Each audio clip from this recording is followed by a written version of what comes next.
الرحيم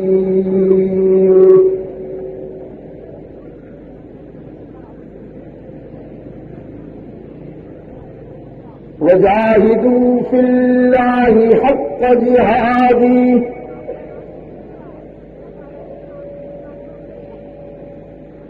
واجتباكم وما جعل عليكم في الدين من حرج ملة أبيكم إبراهيم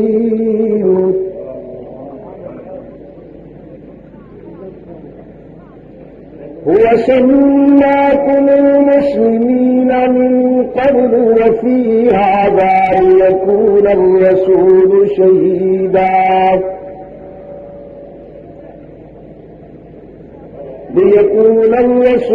شهيدا عليكم وتكونوا شهداء على الناس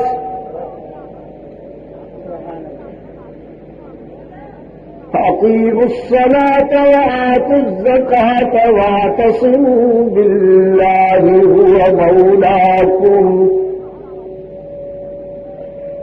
فنعم المولى ونعم النصير.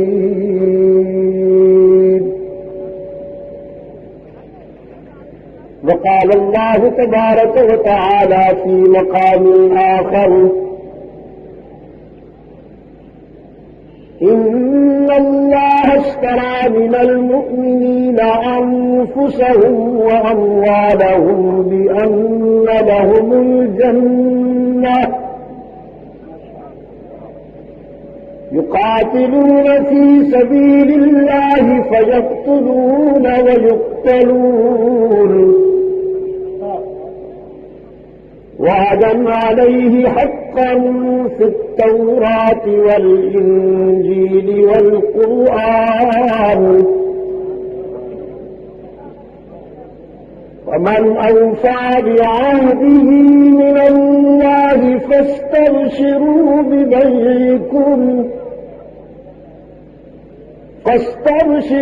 ببيعكم الذي بايعتم به وذلك هو الفوز العظيم.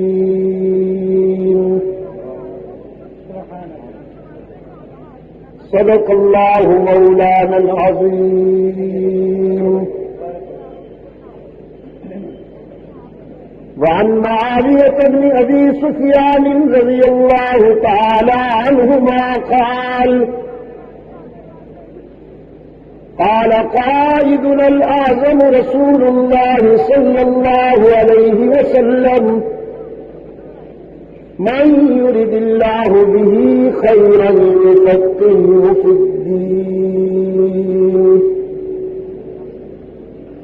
وصدق رسوله النبي الأمي الكريم ونحن على ذلك لمن الشاهدين والشاكرين والحمد لله رب العالمين.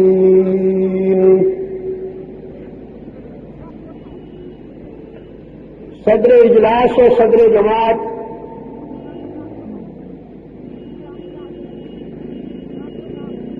ارباب علم و دانش رفقائے جماعت محترم بزرگوں اور عزیز دوستوں،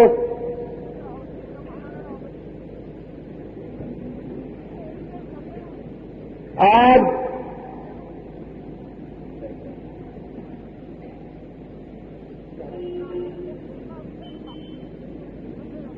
یہ کانفرنس جو 27 اگست کو شروع ہوئی تھی، 1986 27 اگست ہم یہاں شاہ ولی اللہ روڈ پر کراچی میں دعوت و تبلیغ کی نسبت سے جمع ہیں۔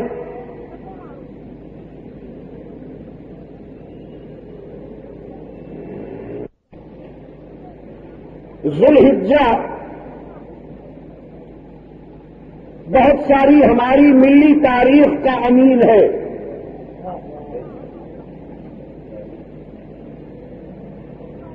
یہ ماہ مبارک ہر سال ملت اسلامیہ کو اپنے شاندار ماضی کے حوالے سے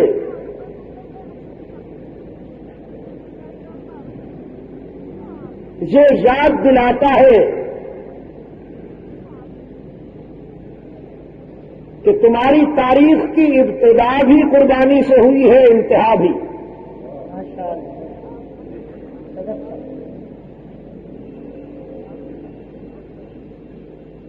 اس مبارک مہینے کی 10 تاریخ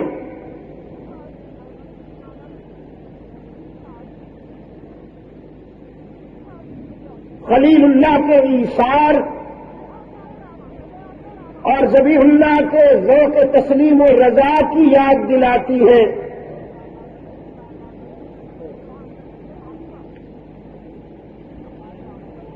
کہ جب سیدنا ابراہیم علیہ الصلاۃ والسلام نے امتثال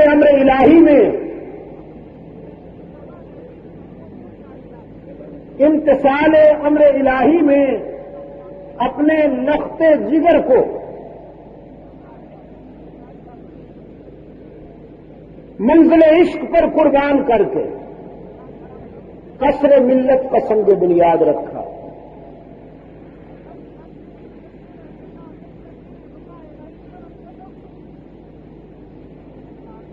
پھر اس ماہ مبارک کی 18 تاریخ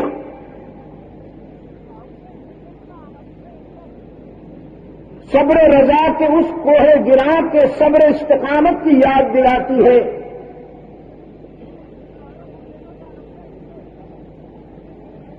جن کی سیرت و شخصیت پر گفتگو کرنے کے لیے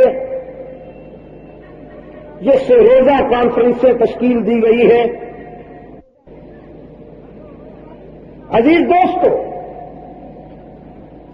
مسلمانی میں قوت خون ہی بہنے سے آتی ہے۔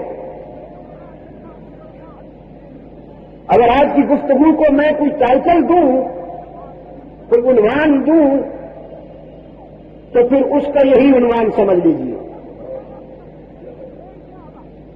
کہ مسلمانی میں قوت خون ہی بہنے سے آتی ہے۔ قبریں سجانے سے نہیں آتی،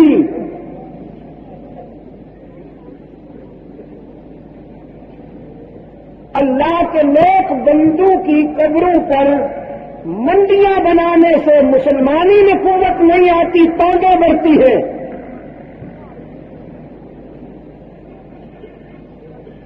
توندے بڑھتی ہے، وادی میں اضافہ ہوتا ہے، بیلنس میں اضافہ ہوتا ہے، بینک بیلنس میں۔ لیکن مسلمانی میں قوت خون ہی بہنے سے آتی ہے۔ اسلام کا حرف اول ایثار اور قربانی سے شروع ہوتا ہے۔ ملت ابراہیمی کی بنیاد ہے خلیل اللہ کا کردار۔ اللہ نے آپ کو جب دعوت عمل دی ہے تو اس کردار کی یاد دہانی کرائی ہے۔ ملت ابیکم ابراہیم، تم اس عظیم روحانی باپ کی روحانی اولاد ہو کہ جس نے زندگی کا ایک ایک سانس احقاق حق اور ابطال باطل کے لیے، سچائی کا پرچم اونچا رکھنے کے لیے اور باتوں کا ہر نقش مٹانے کے لیے گزار دیا۔ خلیل اللہ مجاور نہیں، مجاہد تھا۔ اس نے امتثال امر الہی میں باطل کے بھڑکائے ہوئے شعلوں کو سینے سے لگایا۔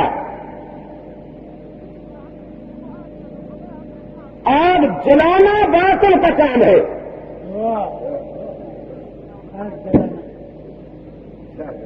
ارباب علم و دانش یاد رکھیے، اسلام تخریب کار نہیں ہے، اسلام اور تخریب کا کوئی رشتہ نہیں، اور جو تخریب کرتا ہے وہ مسلمانوں کا نمائندہ نہیں۔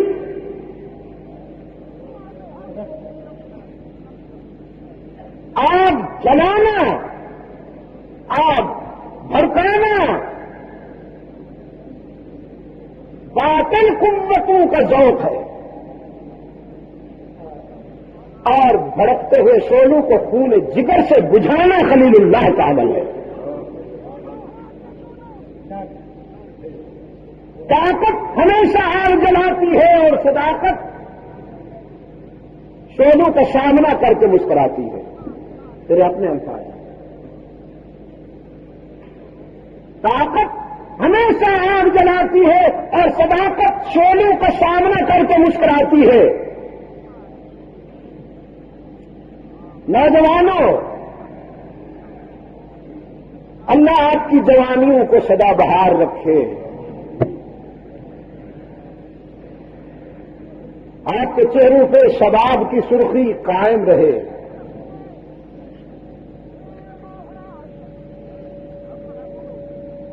اپنی جوانی کو اور اپنے شباب کو اللہ کی طرف سے امانت سمجھ کر سنبھالیے۔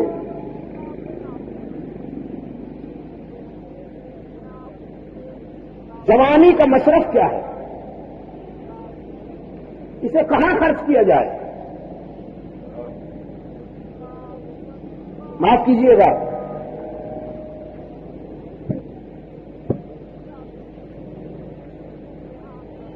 اگرچہ ذرائع ابلاغ نے میرے عزیز نوجوانوں کو مس گائیڈ کیا ہے، جوانی قوموں کے اجتماعی وجود میں روح کا کردار ادا کرتی ہے۔ جس قوم کی جوانی بگڑ جائے وہ قوم دیر تک زندہ نہیں رہ سکتی، اس لیے کہ جوانی روح انقلاب ہوا کرتی ہے۔ اور تقسیم کے بعد سب سے بڑی ٹریجڈی یہی ہوئی، سب سے بڑا المیہ یہی ہوا کہ اس ملک کی جوانی کو پٹڑی سے اتارنے کے لیے ریڈیو، پریس بولے کتے کی طرح پیچھے پڑ گئے، بولے کتے کی طرح۔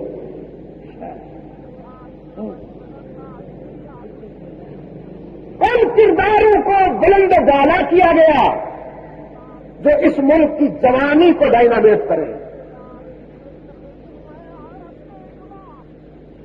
انہیں بلندیاں ملی، انہیں وی آئی پیز میں شامل کیا گیا، انہیں آج بھی پرائیویٹ دیے جاتے، قومی اعزازات سے نوازا جاتا ہے ان کرداروں کو جو ناچتے ہیں، تھرکتے ہیں، جو جسم بیچتے ہیں اور اپنے جسم کی مختلف حرکتیں بیچتے ہیں، جنہوں نے اس قوم کی جوانی کا جنازہ اٹھایا ہے، اخلاق کا جنازہ اٹھایا ہے، اس کو حسن کارکردگی کے تمغے دیتے ہیں منافق، بلکہ رئیس المنافقین۔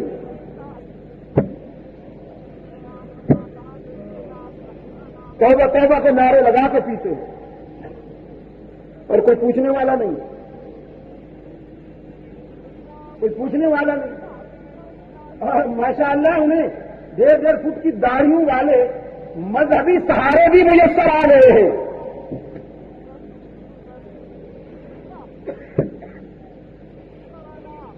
میرا نوجوان یقین کیجئے مظلوم ہے، مجھے اس سے ہمدردی ہے، اور میں اپنے علماء سے کہا کرتا ہوں ان نوجوانوں پر فتوے نہ لگایا کرو، کہہ کرے حسن شرافت ہیں ستم کے مارے۔ مسجدوں کو نفرت کے اڈے بنا دیا گیا ہے، یہ بڑی نہیں بنائی گئی ہے، میں الزام لگاتا ہوں۔ انڈیا کی مسجدوں میں نفرت کیوں نہیں بچتی؟ وہاں تو سیکولرزم ہے وہاں. لیکن میں نے وہاں مشاہدہ کیا کہ وہاں کی مسجدوں سے آج بھی محبت تقسیم ہو رہی ہے. لیکن یہاں لوگ ہنستے ہوئے مسجد آتے ہیں، روتے ہوئے جاتے ہیں. خدا کے خوف سے نہیں، حضرات کی مہربانیوں سے. اکھاڑے بنا دیا گیا مسجدوں کو تاکہ نئی نسل ادھر کا رخ نہ کرے. کہ صاحب یہ مولوی تو آپس میں لڑ رہے، ہم مسجدوں میں کیسے جائیں؟ مسجدوں کو نفرت کے اڈے بنا دیا گیا اور بد اخلاقی کے جو مراکز ہیں وہ محبت کے مراکز بنا دیے گئے.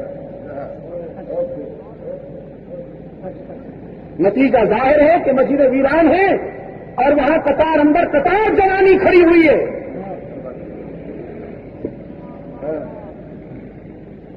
زہر کو میٹھا لگا دیا گیا.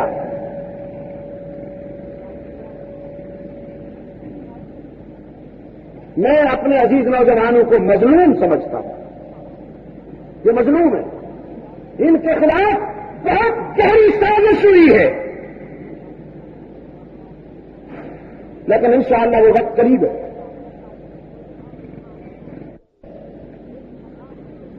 اللہ نے جن دوستوں کو جوانی دی ہے، جو زندگی کے اس مرحلے سے گزر رہے ہیں، انہیں خلیل کی جوانی دعوت فکر دے رہی ہے کہ اپنا شباب اور اپنی قوت کو باتوں کے نقوش مٹانے میں اور سچائی کا پرچم بلند کرنے میں خرچ کرو. شعلوں میں کودے اس کی مرضی کے لیے، اس کی مشیت پر وطن چھوڑا. امتثال امر الہی میں اہلیہ اور لخت جگر کو ویرانے میں بٹھایا.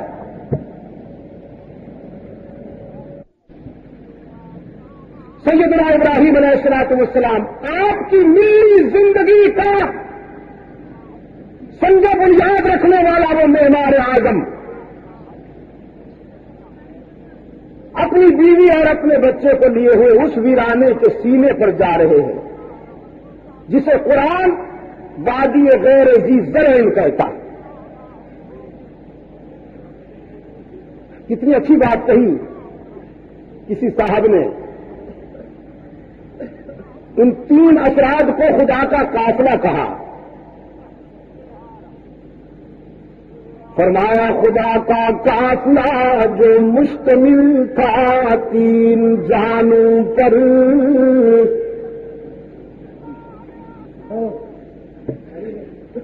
خدا کا قافلہ جو مشتمل تھا تین جہانوں پر، معزز جس کو ہونا تھا زمینوں آسمانوں پر، چلا جاتا تھا اس تپتے ہوئے صحرا کے سینے پر، جہاں دیتا ہے انسان موت کو ترجیح جینے پر. اس ویرانے کے سینے پر سیدنا ابراہیم علیہ الصلوۃ والسلام نے بنیاد بہار رکھی. بٹھا دیا اپنی عفت مآب بیوی اور عصمت مآب لخت جگر کو، اور پھر دونوں سے رخ پھیر کر اپنے داتا کے حضور التجا کی. ربنا انی اسکنت من ذریتی بواد غیر ذی زرع عند بیتک المحرم رب ربنا ليقيموا الصلاة فاجعل أفئدة من الناس تهوي إليهم وارزقهم من الثمرات لعلهم يشكرون۔ اے ہمارے رب، محض تیری رضا کے ذوق میں، تیری خوشنودی کے حصول کے ذوق میں اپنی متاع قلب و جگر اس ویرانے میں چھوڑ رہا ہوں۔ میں انہیں اکیلا چھوڑ کر جا رہا ہوں، لیکن تو انہیں اکیلا نہ رہنے دے۔ ان کی محبت اپنے بندوں کے دلوں میں بھر دے، اپنے بندوں کو ادھر متوجہ کر دے۔ میں جا رہا ہوں، تیرے بندے آنا شروع ہو جائیں۔ اور اے میرے معبود، میں کچھ نہیں لایا، صرف متاع قلب و جگر لایا ہوں۔ وارزقہم من الثمرات، روٹی کپڑا اور مکان بھی میں تو عطا کر۔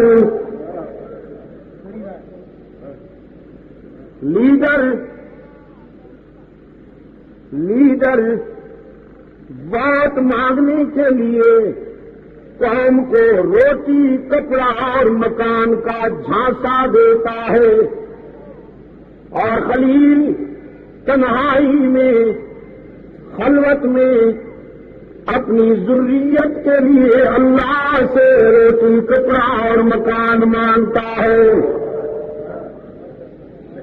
وارزقہم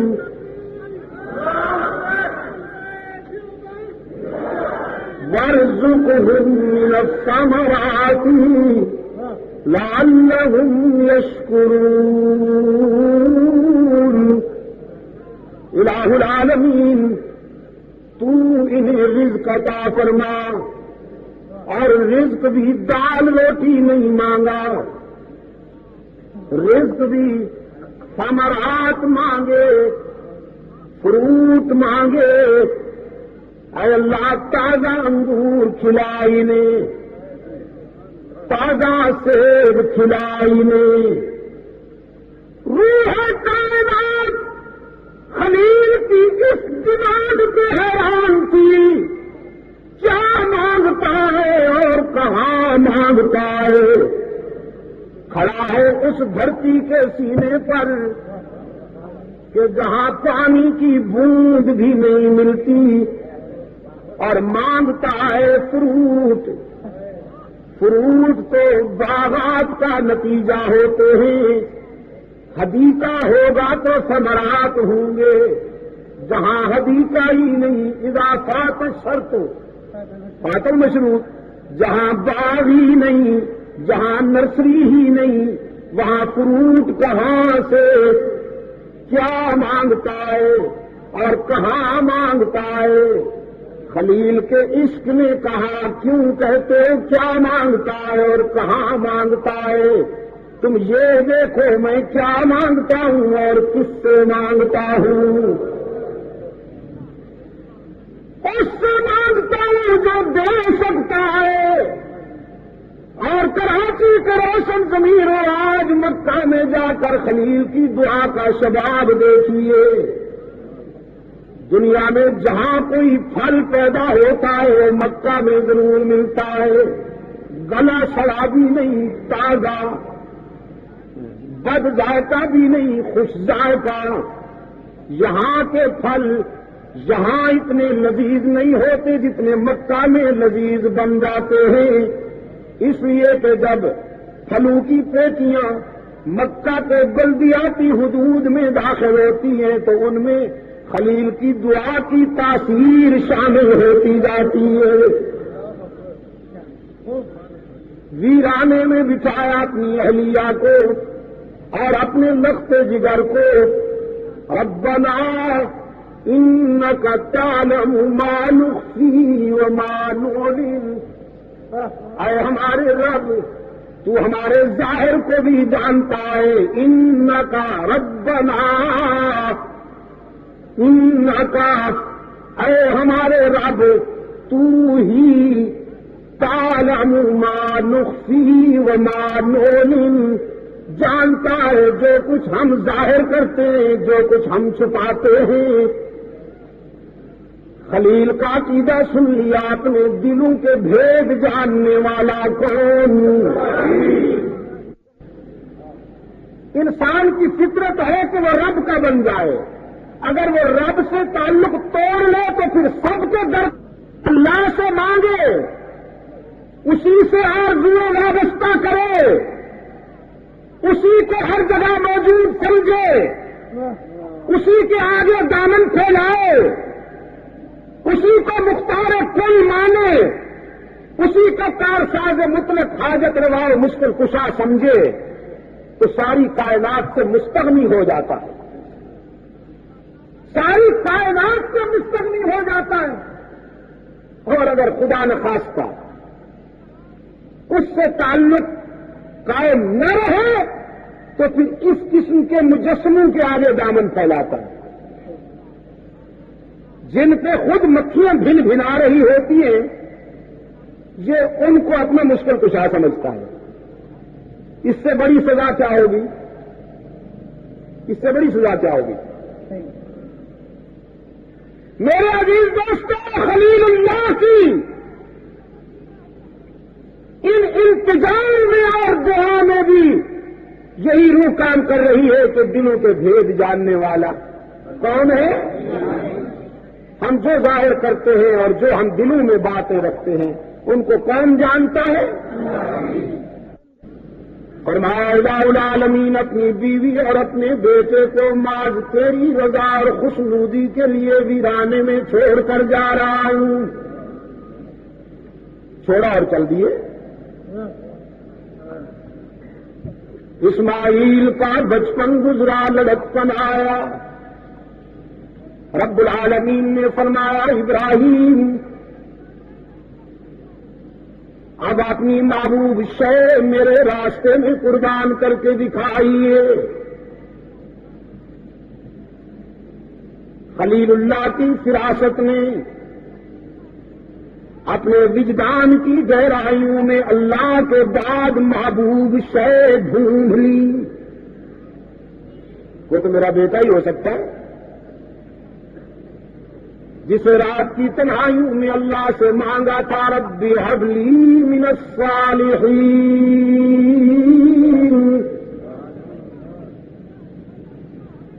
کراچی کے روشن ضمیروں، پیغمبر کی دعا کتنی جامع اور کتنی مکمل ہوتی ہے.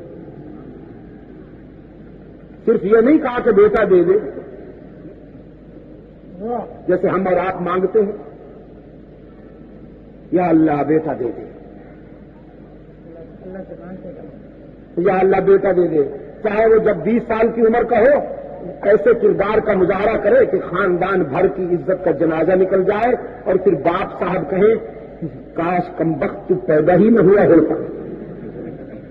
مجھے تو ایسا بنے گا تو تیرے جنم کے دن ہی میں گلا گھونٹ دیتا. نہ گلا گھونٹنے کی ضرورت ہے نہ پچھتانے کی، بس صرف اتنی گزارش ہے اللہ سے جب مانگا کیجئے تو دعائے خلیل کی اتباع کر کے عرض کیا کیجئے اے اللہ نیک اولاد عطا فرما. حضرت زکریا علیہ السلام نے بھی جب اللہ سے مانگا فرمایا رب ہب لی ہنالک دعا زکریا ربہ قال ربی هب لي من لدنك ذرية طيبة. یہ خلیل میں بھی التجا کی رب هب لي من الصالحين. ضعیفی اور بڑھاپے کے زمانہ میں اللہ نے بیٹا عطا فرمایا. چاہتے ہیں خلیل، چاہتے ہیں حق تعالی نے فرمایا پھر اب قربان کیجیے اپنی محبوب شہ کو میرے راستے میں. تیار ہو کر آئے, خنجر تیز کر کے بیٹے کو منزل عشق پر لے گئے, سامنے کھڑا کیا, فرمایا انی ارا فی المنام انی اذبحک فانظر ماذا تری.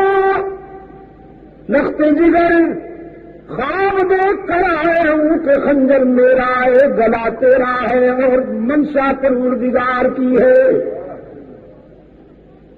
تو آپ بتائیے کہ آپ کا رد عمل کیا ہے؟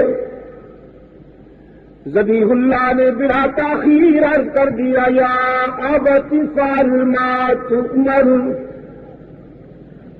ابا حضور جو حکم ملا ہے وہ کر کے دکھائیے. یہ پوچھنے کی باتیں نہیں ہے, کر گزرنے کی منزل ہے. فرمایا بیٹے میں تو تیار ہو کر آیا ہوں, لیکن تو جو ابھی کم سن ہے. فطرت مسکرائی. پیغمبر کم سن ہونے کے باوجود کوتاہ نظر نہیں ہوا کرتے, بالغ نظر ہوا کرتے ہیں. اسماعیل نے یقین دہانی کرا دی. ابا حضور آپ اللہ کے اذن اور اللہ کے امر کی اطاعت میں جو کرنا ہے کیجیے. ستجدنی انشاء اللہ من الصابرین. مجھے آپ انشاءاللہ صبر کرنے والوں میں سے ہی پائیں گے. قرآن پاک نے فرمایا فلما اسلما وتلہ للجبین. دونوں تیار ہو گئے. کون دونوں؟ دونوں پیغمبر تیار ہو گئے. ایک خنجر چلانے کے لیے, دوسرا گلا جھکانے کے لیے. اس جذبے کو قرآن نے اسلما کے الفاظ سے معنون کیا ہے. اسلما, اسلام, اسلما, اسلام اور اسلما یہ گویا تسلیم کے دو رخ. اسلام نام ہی اسی کا ہے کہ امتثال امر الہی میں صبر و رضا کا پیکر بن جانا. دونوں تیار ہو گئے. خلیل بھی یہ نہیں کہتا الہ العالمین جسے رو رو کے مانگا اسے ذبح کر دوں, اور اسماعیل بھی نہیں کہتا کہ ابھی تو میری زندگی کی ابتدا ہے, ابھی تو میں نے کون سے دن گزار لیے ہیں زندگی کے, بچپن میں لڑکپن میں ہی ذبح ہو جاؤ. دونوں آمادہ ہو گئے. تسلیم و رضا کے معیار پہ دونوں پورے اترے. خلیل اللہ نے خنجر چلایا اور اسماعیل نے گلا جھکایا. بس ان دونوں کا کام یہاں تک تھا. وہ خنجر چلا دیں اور وہ گردن جھکا دیں. موت و حیات کا مالک تو وہی ہے. گلا کچھ میں نہیں پایا. قرآن کہتا ہے وہ فدیناہ بذبح عظیم, ہم نے اسے ذبح عظیم سے بدل دیا. ایک جانور ذبح ہو گیا. اسماعیل سلامت رہے. خلیل نے دیکھا کہ بیٹا تو سلامت ہے, جانور ذبح ہو گیا. سوچنے لگے کہیں نشانہ خطا تو نہیں ہوا.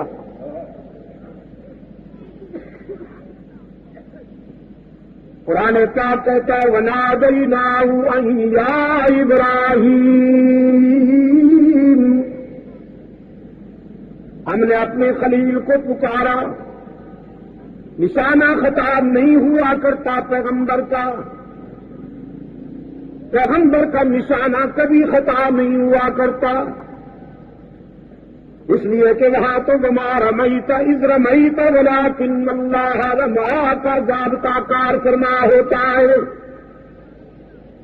تو پھر الہ العالمین میں نے تو بیٹے کے گلے پہ خنجر چلایا تھا، یہ تو جانور ذبح ہو گیا ہے۔ رب العالمین نے فرمایا میرے خلیل انا کذالک نجزی المحسنین، ہم وفاؤں کا صلہ وفاؤں سے دیا کرتے ہیں۔ آپ کا کام تھا خنجر چلانا، اسماعیل کا منصب تھا گلا جھکانا، تم دونوں کامیاب ہو گئے ہو، لیکن گلا کٹوانا ہمارا مقصود نہیں تھا۔ تم نے اپنی ذمہ داری پوری کر دی، مبارک دیتا ہوں تمہیں، کامیاب ہو گئے ہو۔ لے جاؤ اپنے لگتے جگر کو، ہاجرہ کی ممتا بے قرار ہوگی۔ عزیز دوستو، یہ ہے سنگ بنیاد ملت ابراہیمی کی تاریخ کا، یا قصر ملت اسلامیہ کا سنگ بنیاد۔ اب آئیے مکتب مصطفی کی طرف، رحمت عالم صلی اللہ علیہ وسلم کے مکتب کی طرف۔ یہاں جو انسان تیار ہوئے، انہوں نے اللہ کے راستے میں ہنس ہنس کر جانے دی یا رو رو کر؟ میں یہ ایسے نہیں پوچھ رہا، اس کا ایک مطلب ہے۔ رحمت عالم صلی اللہ علیہ وسلم کے غلاموں نے راہ حق میں ہنس ہنس کر جانے دی یا رو رو کر؟ مسکرا مسکرا کر نا۔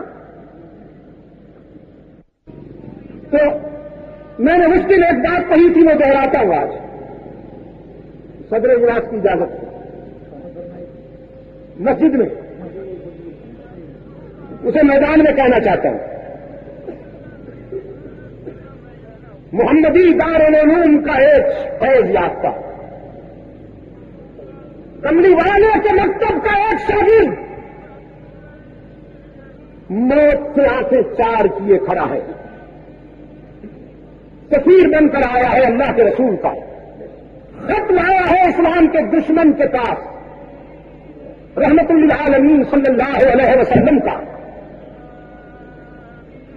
عامر بن طفیل کے دربار میں سفیر رسول حضرت حرام ابن ملحان کھڑے ہیں رضی اللہ تعالی عنہ۔ عامر کے دربار میں رحمت عالم صلی اللہ علیہ وسلم کا شاگرد جب آیا تو سر اونچا کر کے آگے بڑھتا رہا اور مکتوب رسالت عامر کو سونپا۔ عامر بن طفیل کے لیے مسلمان کی یہ ادا کہاں قابل برداشت تھی کہ وہ میرے سامنے جھکائی نہیں؟ اس کے دربار کے یہ آداب تھے کہ جو بھی آئے سر جھکا کے آئے، لیکن محمد عربی صلی اللہ علیہ وسلم کا نمائندہ یہ بتانا چاہتا تھا، سنگینوں کے اور تلواروں، نیزوں اور بھالوں کے ہجوم میں یہ بتانا چاہتا تھا کہ مسلمان کا سر صرف اللہ کے آگے جھکتا ہے اور کسی کے آگے نہیں جھکا کرتا۔ سر بلند ہو کے آیا، مسلمان صرف اللہ کے آگے سر نگو ہوتا ہے، بندوں کے آگے سر نگو نہیں ہوتا، سر بلند ہوتا ہے۔ سر بلند ہو کے آیا اور اللہ کے رسول صلی اللہ علیہ وسلم کا مکتوب عامر بن طفیل کو دیا۔ اس شقی نے مکتوب رسالت کا مطالعہ کرنے کے بعد دماغ پر کمینگی کی حد کی کہ مکتوب رسالت کو ٹکڑے ٹکڑے کیا اور خط کے ٹکڑے سفیر رسول حضرت حرام ابن ملحان کے منہ پہ دے مارے۔ حرام کی آنکھیں سرخ ہو گئی۔ عامر بن طفیل نے عقب میں بیٹھے ہوئے ایک قبائلی درندے کو اشارہ کیا جس نے پشت کی جانب سے نیزہ پھینکا۔ عامر بن طفیل کی پشت میں لگا اور وہ نیزہ سینے سے پار ہو گیا، خون فوارہ بن کر نکلا۔ بخاری کے اوراق میں بخاری شریف کے ورقوں پر اس مجاہد کی یہ ادا چمک رہی ہے قیامت تک چمکتی رہے گی کہ قال بالدم هكذا فنزعه على وجهه ورأسه ثم قال قلت ورب الكعبة.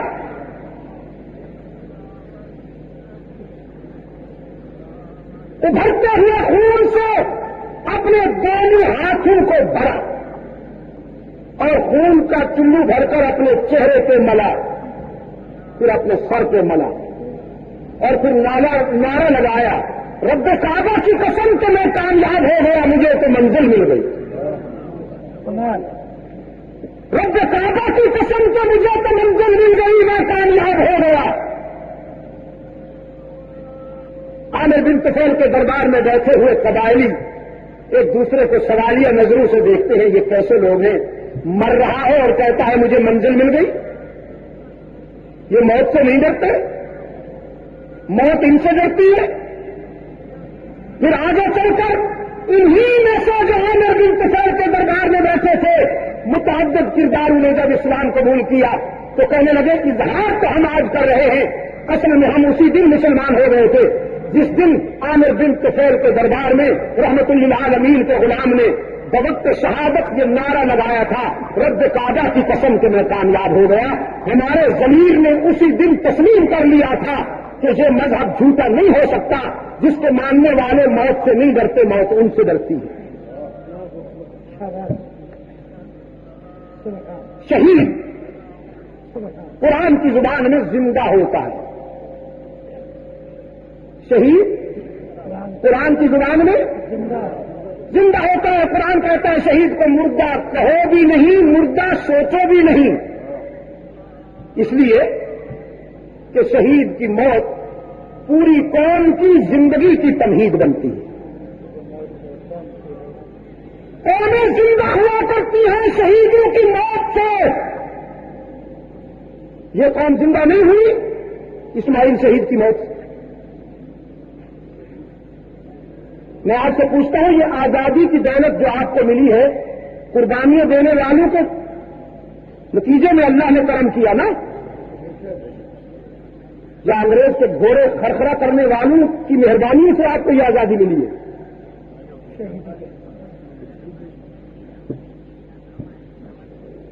ہزارہ ڈویژن کے دورے پہ جب ہم جاتے ہیں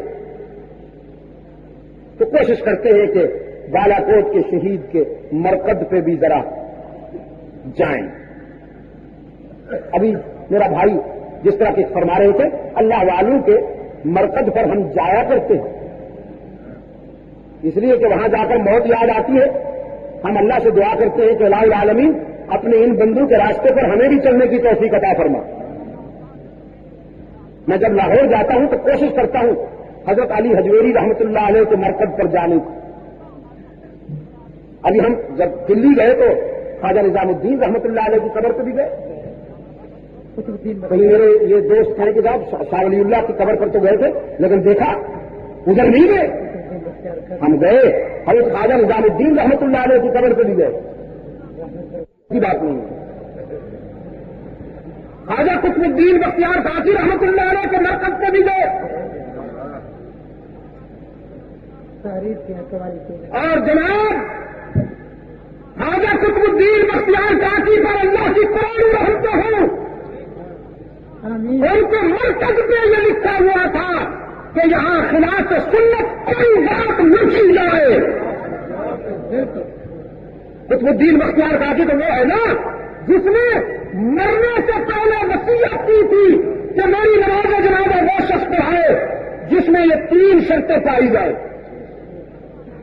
بالغ ہونے سے آج تک کسی کی بیٹی کو غلط نگاہ سے نہ دیکھا ہو. ایک. دوسری شرط یہ کہ تکبیر اولیٰ کبھی قضا نہ ہوئی ہو. اور تیسری شرط یہ کہ عصر کی سنتیں قضا نہ ہوئی. فرض نہیں، سنتی بھی مؤکدہ نہیں، غیر مؤکدہ عصر کی سنتیں. میری نماز جنازہ وہ شخص پڑھا.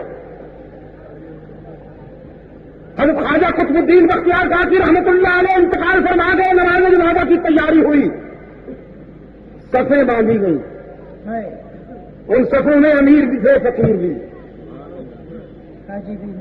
ہاں حاجی بھی، مولوی بھی، جبہ پوش بھی، براؤن کلر کے امامے والے بھی،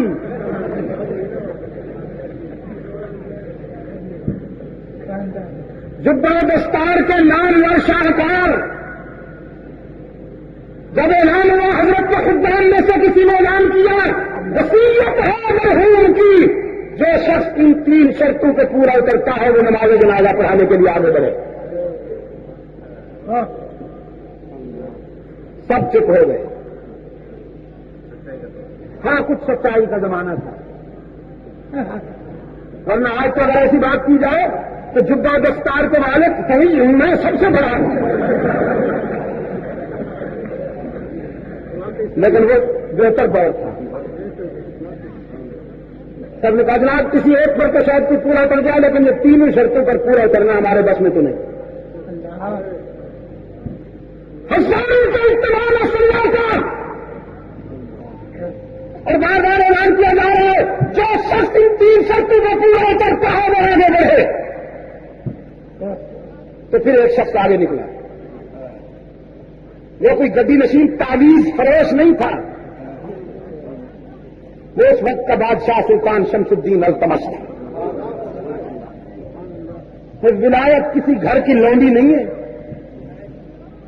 کہ صاحب یہ کسی خاص خاندان کے لیے مخصوص ہے، نہیں، مسند اقتدار پر بیٹھنے والے بھی کچھ ایسے یزداں شناس اور باخدا ہو سکتے ہیں۔ رحمت اللہ علیہ سلطان شمس الدین التمش آگے بڑھے، آنکھیں برس رہی تھی، آنسوں کی برسات میں کہنے لگے میرے رب اور میرے درمیان یہ راز تھا، کیا ہے؟ میں زندگی بھر کے لیے یہ راز رکھنا چاہتا تھا، لیکن قطب الدین پر اللہ کی رحمتیں ہوں کہ آج انہوں نے مجھے ظاہر کر دیا۔ قطب الدین پر اللہ کی رحمتیں ہوں کہ آج مجھے اس نے ظاہر کر دیا، میں خود کو ظاہر نہیں کرنا چاہتا تھا۔ الحمدللہ کہ آج تک کسی کی بیٹی کو غلط نگاہ سے نہیں دیکھا، جب کسی کی بیٹی سامنے آئی تو اپنی بیٹی یاد آ گئی۔ ہم نے مجنو کے لڑکپن میں اسد سنگ اٹھایا تھا تو سر یاد آیا، آج تک کسی کی بیٹی کو غلط نگاہ سے نہیں دیکھا، اور فرمانے لگے اللہ نے کرم کیا ہے کہ تکبیر اولا بھی مجھ سے آج تک قضا نہیں ہوا، اور عصر کی سنتوں کو خدا جب سے بالغ ہوا ہوں الحمدللہ آج تک وقت کا کوئی مستحب بھی قضا نہیں ہوا۔ وہ وقت کا بادشاہ تھا، میں اسے ولی اللہ سمجھتا ہوں۔ خواجہ قطب الدین بختیار کاکی پر اللہ کا کرم ہے کہ آج بھی ان کی قبر بدعات اور شرک کی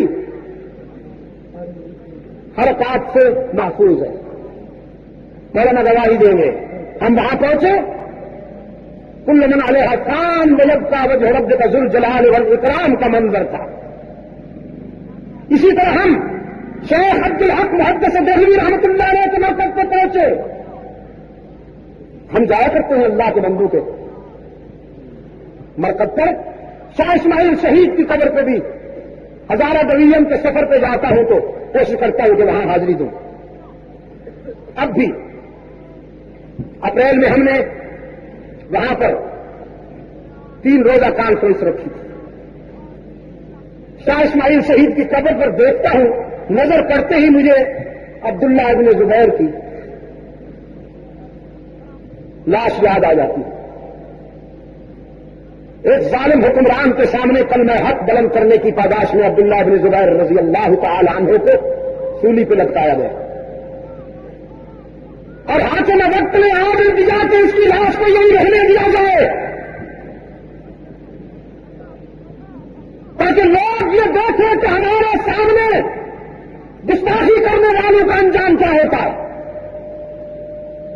ایک عرصے تک وہ لاش سولی پہ لٹکی رہی، دیکھنے والے دیکھتے تھے۔ ایک دن ابن زبیر رضی اللہ تعالی عنہ کی والدہ اپنے بیٹے کی لاش کو دیکھنے کے لیے چلی آئی۔ حضرت اسماء رضی اللہ تعالی عنہ، بہت سے لوگ اس خاتون کے ساتھ ساتھ چلے آئے کہ دیکھیں بیٹے کی لاش پر نظر پڑنے کے بعد ایک ماں کا رد عمل کیا ہوتا ہے۔ بیٹے کی لاش کو دیکھ کر ایک ماں کیا کرتی ہے ذرا دیکھیں تو۔ لیکن وہ مکتب مصطفی کی فیض یافتہ تھی، صبر و استقامت کے گن جانتی تھی، لخت جگر کی لاش کے قریب آئی، گال نہیں نوچے، غریبان نہیں پھیلا، ماتم نہیں کیا، لخت جگر کی لاش پر نظر کرتے ہی کہنے لگی شاباش میرے بیٹے، شاباش تو نے میرے دودھ کا حق ادا کر دیا۔ حلالی بیٹے ایسے ہوتے ہیں، ظالم حکمران کے سامنے کلمہ حق بلند کیا نا، جھکا تو نہیں، بکا تو نہیں، شاباش میرے بیٹے میں تجھ پہ فخر کرتی ہوں۔ اور پھر لوگوں کی طرف دیکھ کر کہنے لگی مبارکباد دو مجھے، میرا بیٹا کتنا اچھا خطیب ہے، تختہ دار پہ بھی آزادی کا خطبہ دے رہا ہے، تختہ دار پہ بھی حریت کا خطبہ دے رہا ہے کہ چل جائے کٹ کے سر تیرا نیزے کی نوک پر، لیکن تو ظالموں کی اطاعت نہ کر قبول۔ شاہ اسماعیل شہید رحمت اللہ علیہ کی قبر پر ایک پتھر لگا ہوا ہے، میں اسے خطبہ اس لیے نہیں کہتا کہ وہ باضابطہ تراشا نہیں گیا، یوں ہی لمبا سا ایک پتھر ہے، مختلف کون ہے اس کے اوپر کسی خوشنویس کی نہیں روشن ضمیر کی تحریر ہے، سرخ رنگ کے حروف کے ساتھ لکھی ہوئی۔ اگر نوجوانوں آپ کا ذوق چاہے تو وہ لکھ لیجیے۔ فرمایا اے ذبیح اللہ اسماعیل ماں، اے ذبیح اللہ اسماعیل ماں، شد ندایت سور اسرافیل ماں، خون خود را در کو سار خون خود را در کو سار لیک بیجے حریت در ہند بیخ، اے راہ حق میں جان قربان کرنے والے ہمارے پیارے اسماعیل، تیری صدائے حریت تو بر صغیر میں سورہ اسرافیل بن کر گونجی کہ تو نے غفلت کی نیند سونے والوں کو بیدار کر دیا، صرف بیدار نہیں انہیں موت کے تعاقب میں لا کھڑا کیا۔ پیارے اسماعیل، تو نے اپنے خون شہادت کی بارش برسا دی، بالا کوٹ کے سنگریزے تیرے خون شہادت سے سرخ ہو گئے، ان کے کپڑے مجاہدین کے کپڑے، مجاہدین کے ہونٹ شہادت کے خون سے سرخ ہوا کرتے ہیں، پان سے نہیں۔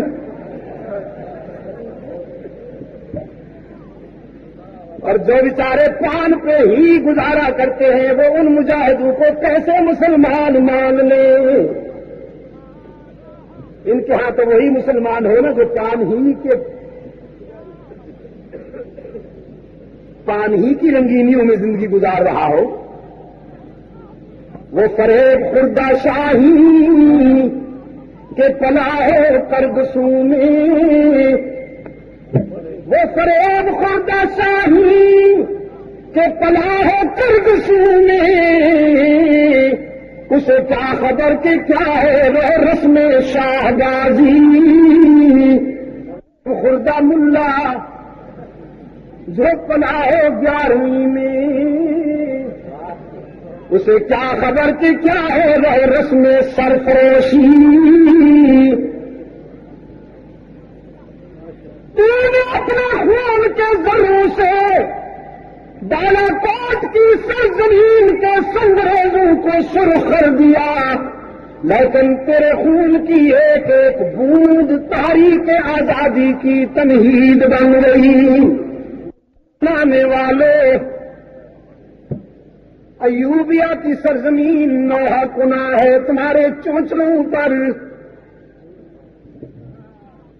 نتیا گلی کا ریسٹ ہاؤس نام ماتم کنا ہے تمہارے اللے تللوں پر.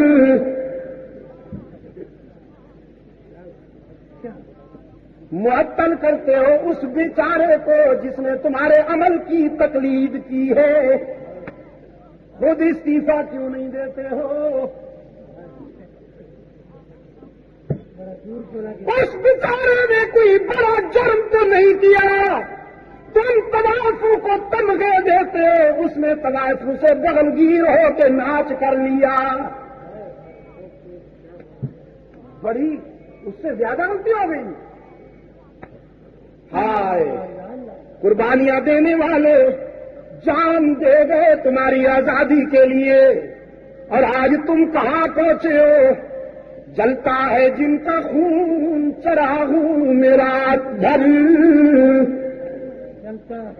جلتا ہے جن کا خون چراغوں میں رات بھر. ان غمزدوں سے پوچھ کبھی قیمت سحر.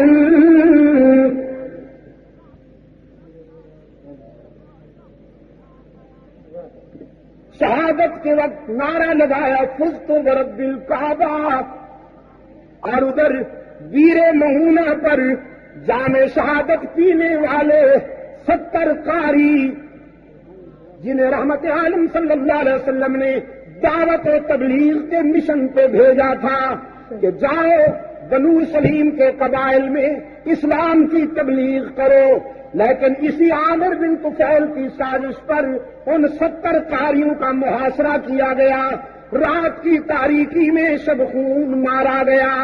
یہ مسلح، وہ نہتے، یہ تقریب کار، وہ تعمیر کار، یہ آگ جلانے والے، وہ آگ بجھانے والے، یہ انسان نما درندے، وہ انسان نما اللہ کے بندے، وہ حقیقی انسان چن چن کر انہوں نے ذبح کرنا شروع کیا سرکار دو عالم صلی اللہ علیہ وسلم کے رضاکاروں کو.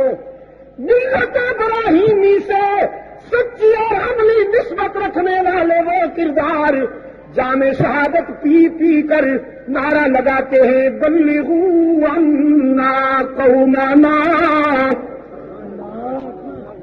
انا لقینا ربنا فرضی عنا وارضانا. او اللہ کے فرشتے، او طاہر قدس، ہماری یہ حالت ہماری قوم تک پہنچا دو، ہمارا یہ انجام ہمارے قائد تک پہنچا دو، ہمارا یہ پیغام ہماری برادری تک پہنچا دو کہ ہم نے بیر مہونہ پر اپنے رب سے ملاقات کی، اور یہ رب، یہ ملاقات اتنی کامیاب ہوئی کہ وہ ہم سے راضی ہو گیا، ہم اس سے راضی ہو گئے. ناکام نہیں ہوئے، وہ ہم سے راضی ہو گیا، ہم اس سے راضی ہو گئے. جان دے رہے ہیں اور کہتے کیا ہے کہ ہم کامیاب ہیں. بلغوا عنا قومنا. اگر ہو سکے تو دوہراؤ یار میرے ساتھ. بلغوا عنا قومنا، بلغوا عنا قومنا. اس لیے کہ صحابہ کرام فرماتے ہیں قرآن کریم کی آیات کے بعد سب سے زیادہ جو عبارت ہماری زبانوں پہ ایک عرصے تک مچلتی رہی وہ یہی تھی جو بیر مؤونہ کے شہداء نے بوقت شہادت نشر کی.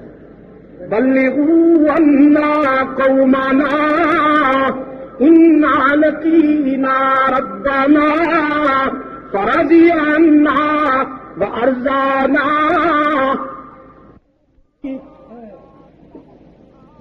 وہ پیکر رحمت، وہ حریف جہاں کا بھی چارہ گر، وہ قاتل کو معاف کرنے کا ذوق رکھنے والا محمد صلی اللہ علیہ وسلم، وہ فاتح بن کر مکہ میں داخل ہونے والا، لا تثریب علیکم اليوم کا پیغام نشر کرنے والا رحمت للعالمین.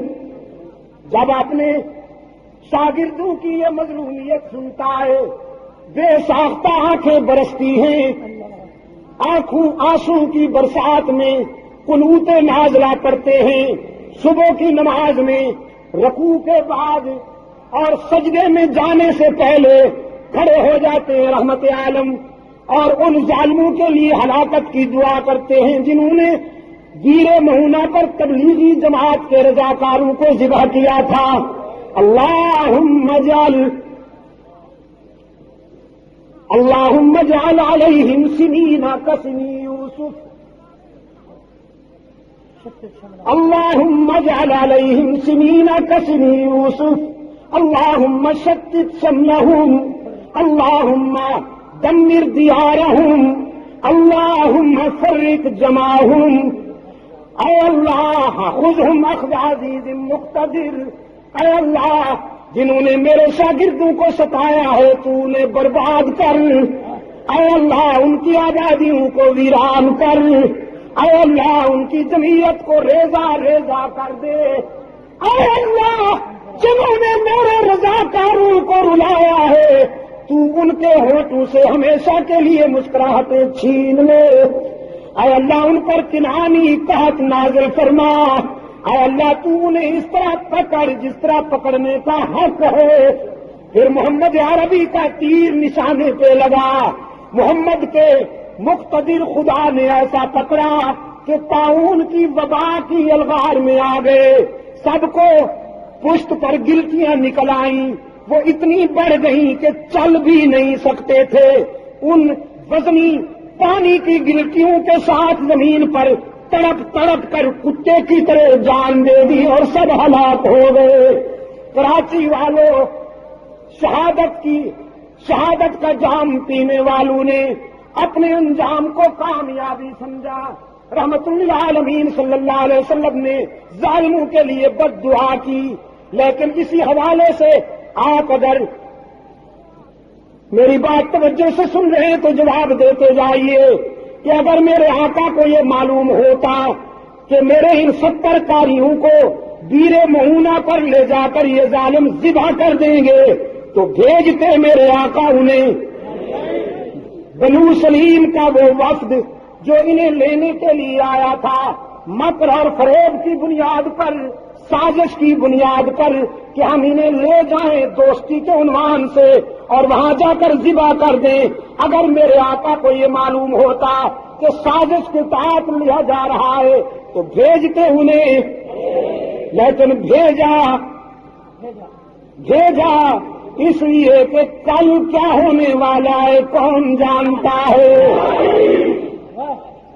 بھی پہ ضرب لگے ذرا تاکہ بھی کے بیماروں کو اللہ شفائے کاملہ عطا فرمائے.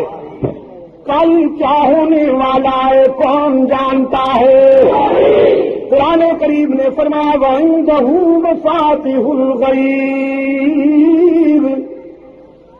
لَا يَعْلَمُهَا إِلَّا هُوَ وَيَعْلَمُ مَا فِي الْبَرِّ وَالْبَحْرِ وَمَا تَسْقُطُ مِنْ وَرَقَةٍ إِلَّا يَعْلَمُهَا وَلَا حَبَّةٍ فِي ظُلُمَاتِ الْأَرْضِ وَلَا رَطْبٍ وَلَا يَابِسٍ إِلَّا فِي كِتَابٍ مُبِينٍ. غیب کی چابیاں کس کے پاس ہیں؟ غیب کی چابی نہیں، چابیاں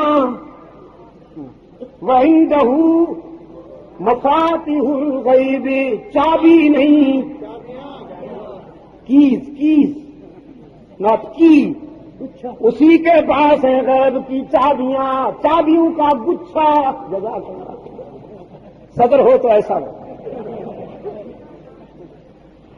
اسی کے پاس ہے غیب کی چابیوں کا گچھا، اس میں چھوٹیاں بھی بڑی بھی ساری چابیاں اس کے پاس ہو۔ قرآن تیری عظمت کے صدقے جاؤں، تو نے عجمی فنکاروں کے لیے کوئی گنجائش ہی نہیں چھوڑی۔ اگر ایک چابی کی بات ہوتی تو فنکار کہتے بڑی چابی رب کے پاس ہے اور چھوٹی چابیاں حضرت صاحب کے کول نجی بادشاہ انتخابی نشان دو۔ قرآن کہتے ہیں وَعِندَهُ مَفَاتِحُ الْغَيْبِ، اسی کے پاس ہے غیب کی، وہ دور والے بھی بولے ذرا، اسی کے پاس ہے غیب کی، لا يعلمها الا هو، کوئی نہیں جانتا مگر، کوئی نہیں جانتا مگر اللہ ہی، باقی وہی جانتے ہیں جنہیں وہ بتائے، باقی وہی جانتے ہیں جنہیں وہ بتائے۔ عالم الغیب فلا یظہر علی غیبہ احدا الا من ارتضی من رسول، وہی ہے علام الغیوب، وہی ہے عالم غیب، نہیں ظاہر کرتا غیب کی باتیں کسی پر مگر چن لیتا ہے اپنے رسولوں میں سے جسے چاہتا ہے، وہ اپنے پیغمبروں میں سے راز کی باتیں بتا دیتا ہے۔ او مولوی جب بتا دیا جائے تو غیب نہیں رہتا۔ فلا یظہر، نہیں تس نہیں ظاہر کرتا، فلا یظہر علی غیبہ احدا، پس نہیں ظاہر کرتا غیب کسی ایک پر، الا من ارتضی من رسول، مگر چن لیتا ہے رسولوں میں سے جسے چاہے۔ جب ظاہر ہو جائے تو غیب نہیں رہتا، غیب ہے ہی وہی جو ظاہر نہ ہو۔ اس لیے انبیاء عالم تو ہیں لیکن عالم وحی ہیں، خدا عالم غیب ہے، ان کو نہ بتایا جائے تو یہ نہیں جانتے، اسے کوئی نہ بتائے تو وہ سب کچھ جانتا ہے۔ اس لیے بتاؤ علام الغیوب کون؟ ہی پہ زور دینا ہے ذرا آج، علام الغیوب کون؟ یہ باتیں تو ہوتی رہتی ہیں میمن سوسائٹی میں، ہاں؟ اللہ سلامت رکھے میرے ان ابابیلوں کو۔ روشن ہونے والی شمع پوری دنیا میں پہنچ رہی ہے۔ ولی اللہ روڈ پہ بیٹھے، شاہ ولی اللہ روڈ پر، تو شاہ ولی اللہ ہی فکر کی باتیں ہو رہی ہیں تو ذرا جم کے ہو جائے۔ مجھے احساس ہے اس بات کا کہ یہ کیا کر رہی ہے، گھڑی کیا کر رہی ہے، کہیں گے نہیں، وہ اس لیے بات اصل میں یہ ہے، میں تو چلا جاتا 4 تک، کل بھی تو ہم نے شمع جلانی ہے نا وہاں، کل بھی تو شمع جلانی ہے، اس لیے سیرت عثمان ذو النورین پہ تو باتیں ہونی ہے، کل یہ تو تمہید ہے۔ آج تو ہم اساس اور بنیاد رکھ رہے ہیں، فاؤنڈیشن، اور اسلام میں تمام افکار و خیالات کی بنیاد اللہ کی توحید ہے، اللہ کی توحید ہے۔ یہ قسط اول ہے، قسط اول، خدا نخواستہ یہ کج ہو جائے تو پوری عمارت کج ہو جائے گی۔ اس لیے عزیز دوستوں بتائیے، آنے والی کل میں کیا ہونے والا ہے کون جانتا ہے؟ علام الغیوب کون؟ ہر جگہ موجود، انسانی جبین کی عاجزیوں کے لیے سچا مسجود، کارساز و دستگیر، حاجت روا، مشکل کشا، اللہ بھی کتنے چھوٹے سے الفاظ ہیں، لیکن یہی ہے ماں بہن امتیاز. مکہ والے کہتے تھے اللہ بھی، اور رحمت للعالمین کے رضاکار کہتے تھے اللہ ہی. ایک مولوی صاحب بڑے غصے میں تھے اور مجھے جی بھر کے گالیاں دے رہے تھے، جو اس کے اپنے پاس تھی وہ بھی اور جو خاندانی نقطۂ نظر سے ملی تھی وہ بھی. ساری گالیاں جتنی بھی اس کے پاس تھی وہ ساری دے رہے تھے مجھے، اور کہنے لگے یہ کہلواتا ہے ہی. شیطان نے بھی یہی کہتا اللہ ہی. میں نے کہا پھر اس کا مطلب یہ ہے کہ تم بھی کہتے ہو، مان لیا نا تم نے. شیطان نے تو اصل میں یہ کہا تھا کہ میں سجدہ انسان کے سامنے کیوں جھکوں، انسان کی عظمت کا اقرار کیوں کروں، یہ تو مٹی سے بنا ہے، میں تو شعلے سے بنا ہوں، میں شعلے سے بنا ہوں، یہ خاکی ہے.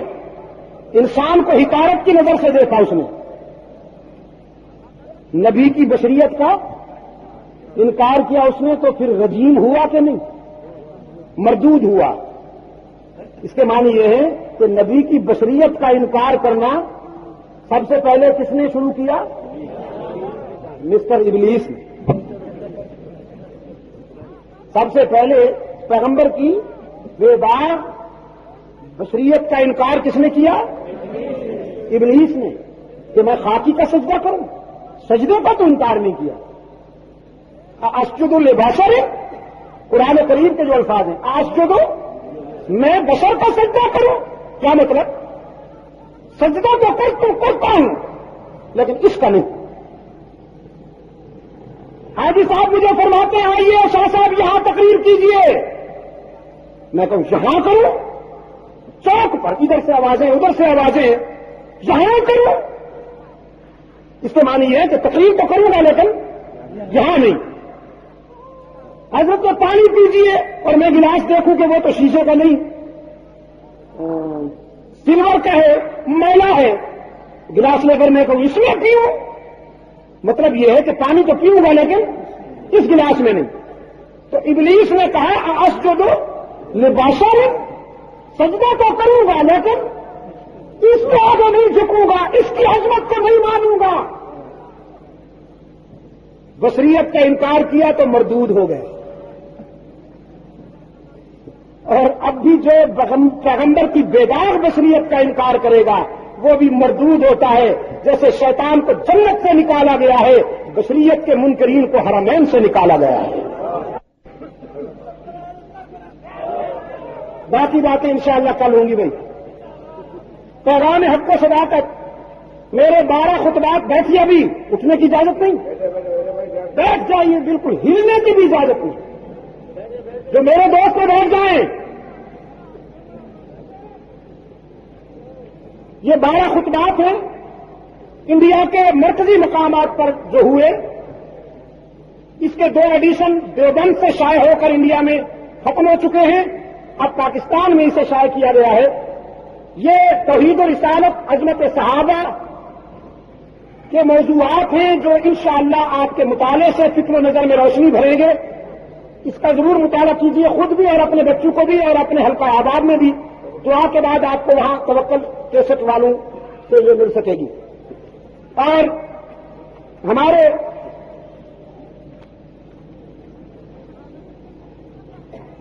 ایک عزیز ہیں عبداللطیف صاحب، ان کے والد حاجی قاسم صاحب انتقال کر گئے ہیں.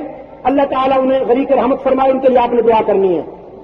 حاجی طاہر محمد صاحب کے لیے بھی آپ نے دعا کرنی ہے، مومن برادری کے ایک بزرگ. اور اسی طرح اما عائشہ مرحومہ کے لیے بھی آپ نے دعا مغفرت کرنی ہے. دوسرے کچھ بیماروں کے لیے احباب نے درخواست کی ہے کہ اللہ سے دعا کریں، اللہ انہیں شفا کاملہ عطا فرمائے. ان کے لیے بھی آپ نے دعا کرنی ہے اللہ سے. کل زندگی رہی تو انشاءاللہ سعید آباد میں گفتگو ہوگی.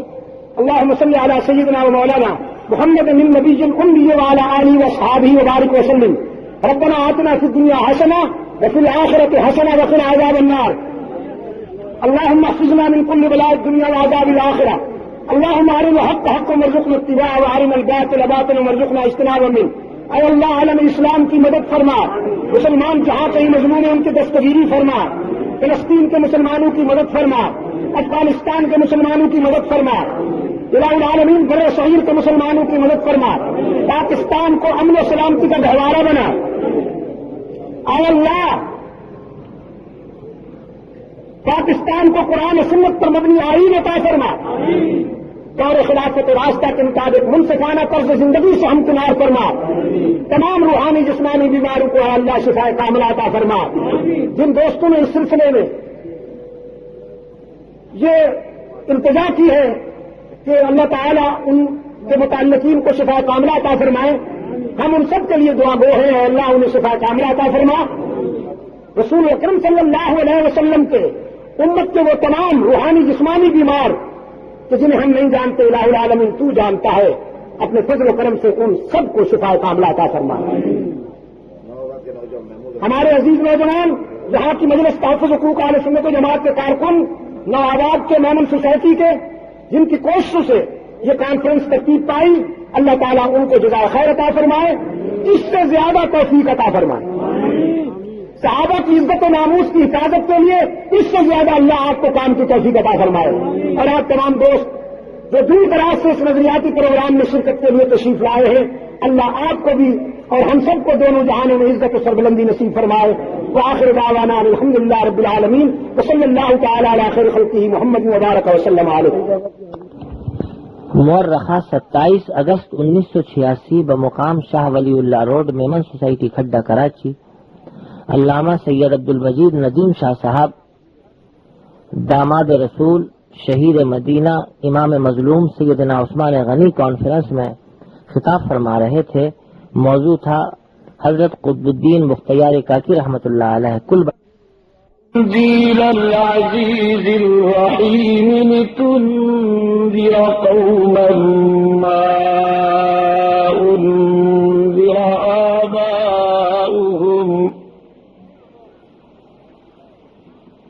فهم غافلون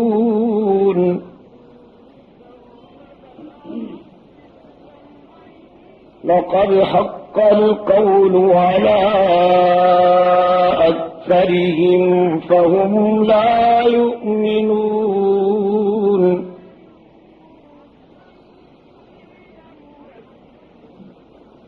إنا جعلنا في أعناقهم أغلالا فهي إلى الأذقان فهم مقمحون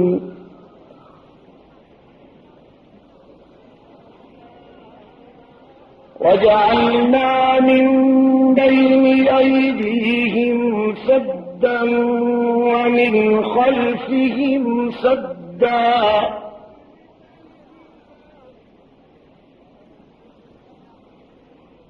فأغشيناهم فهم لا يبصرون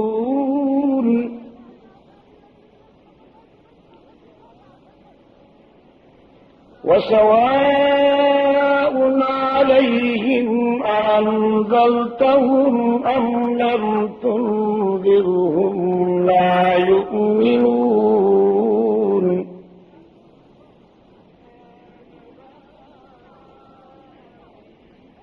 إنما تنذر من اتبع الذكر وخشي الرحمن بالغيب فبشره بمغفرة وأجر كريم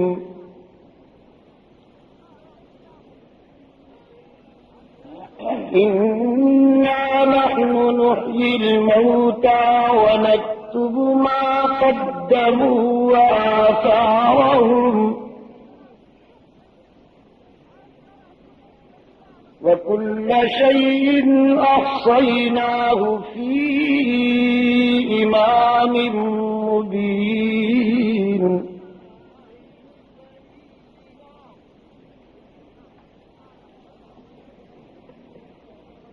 واضرب لهم مثلا أصحاب مزید ویڈیوز کے لیے ہمارے چینل ہاؤس آف اسلام کو سبسکرائب کرنا نہ بھولیں۔ شکریہ۔